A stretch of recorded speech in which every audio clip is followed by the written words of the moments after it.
মাজা এবং দোয়া করা যা কিছু আমরা করি এবং মানব ভাষা কোরআন সুন্নাহ ভিত্তিক এগুলো সম্পূর্ণ হারাম হারাম হারাম।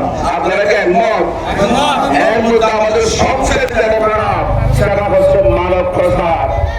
যে একটা আমি শুনতেছি এই আমাদের এলাকার একজন মানব প্রসারকারী আজকে আমার মকসুদ ভাইয়ের দুটা নিষ্পাপ শিশুকে এতিমানিয়া এই টাকার লোভ দেখে আমার মকসুদ ভাইকে আজকে সাগরে ডুবে দিয়েছে। আমরা এলাকার মধ্যে ছিঁড়ে এই দালালের প্রশ্ন হচ্ছেন মানব প্রসারকারী। আমি মেয়েদের বলবো এখানে ফরিদ ভাই আছে, রমজান ভাই আছে, আমরা কিছু করতে পারবো না। মামলা হবে, প্রশাসন আমাদের বিরুদ্ধে মামলা করবে। আমরা প্রশাসনকে বলতে চাই যে আমরা আজকে আমরা এটি সন্তানদের ছোট্ট মাসুম দাদু আজকে রমজান ভাই ফরিদ যারা মিডিয়া ভাই আছে আপনারা একটা প্রচার করুন। আমরা প্রয়োজনীয় মানব বন্ধন উৎসাহিক আমরা মানব বন্ধন অংশগ্রহণ করবো ইনশাআল্লাহ। আমরা যে কোনো দেশের বিরোধে আমাদের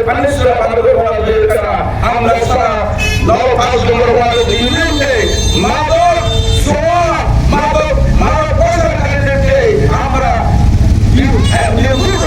আমরা এই সুন্দর একটা ইউনিয়ন গড়ে তোলার জন্য আমরা চেষ্টা করবো ইনশাআল্লাহ।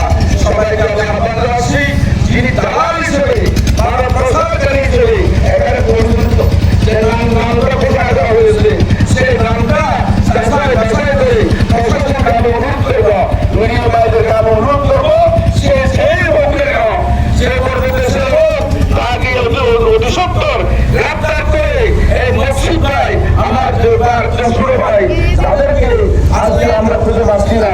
যদি আল্লাহ কাছে থাকে তাদেরকে আমাদের আল্লাহর কাছে কামনা করছি। আর মিডিয়া ভাইদেরকে আমি বলবো আপনারা প্রচার করুন। আপনারা প্রচার করলে ইনশাআল্লাহ আল্লাহ সে ভাইগুলো চলে গেছে আর অনেক ভাইয়ের চলে যাবে মায়ের বুক খালি করে। আমি আশা করতেছি আপনারা প্রচার করুন। প্রশাসনকে অনুরোধ করবো অতি শীঘ্রই এই যদি আপনারা গ্রেফতার না করুন আইন আমাদের হাতে তুলে দেওয়া হবে। তখন আপনারা আমাদের বিরুদ্ধে আইনের উপর ব্যবস্থা নিতে পারবেন না, কারণ জনগণ হচ্ছে সকল ক্ষমতার মালিক। আল্লাহ বলে দিয়েছে এই ক্ষমতার মালিক আল্লাহ, কিন্তু জনগণ হাতে দিয়েছে। সেই জন্য আমি বলবো আপনারা একমত হয়ে তারা সকলের বিরুদ্ধে গড়ে তুলে আজকে এই কথাটুকু রেখে আমার সংক্ষিপ্ত বক্তব্য শেষ করলাম। তারা 12 থেকে 25 বছরের মধ্যে ছেলে, বিশেষ করে ছেলেরা আছে, বেশিরভাগ ছেলেরা মাদক ছোঁয়া অবৈধ কাজে বেশিরভাগ ছেলেরাই লিপ্ত হয়ে গেছে।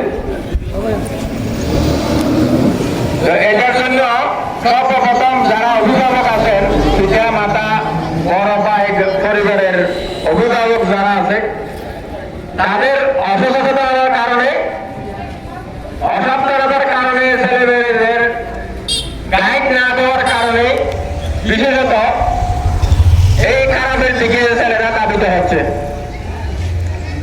এখন আমরা মনে করি আমার ছেলে একজন খারাপ কাজে লিপ্ত হয়ে যখন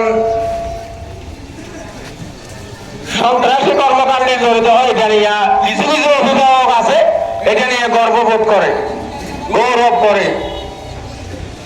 তো তার ফলশ্রুতিতে কি হয়, ওর সাথে আরো ভালো যারা ছেলে আছে তারা বিভিন্ন আড্ডায় বিভিন্ন চলাফেরায় ভালো যারা আছে তারাও খারাপের দিকে ধাবিত হচ্ছে।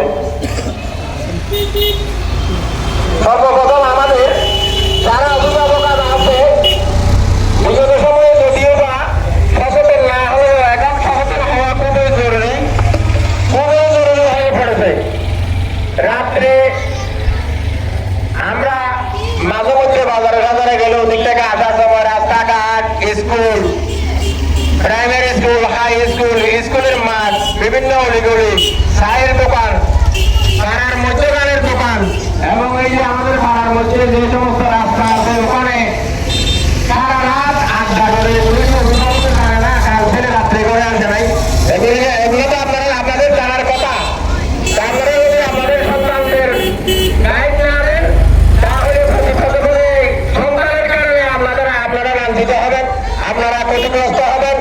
আপনারা বিভিন্ন সমস্যার সম্মুখীন হবেন।